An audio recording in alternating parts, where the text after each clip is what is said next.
Kasi sa amin may mga intermission eh. Pero si Aime puti na sa gutom. Kaya ako, kung may wala nang iba, I'd like to invite you to see Davao. You have the time. Pumunta ho kayo ng Davao. Yung lakbay aral, yung mayor ako, pinutol ko. Alam mo bakit? Napikon talaga ako. Paglakbay aral, yung mga mayor, yung mga barangay captain kasi ng downtown, mayaman yung mga buang na yan.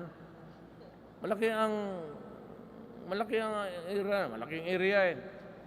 Alam mo, nag-apply sa akin maglakbay aral sa Hong Kong. Kaya sabi ko,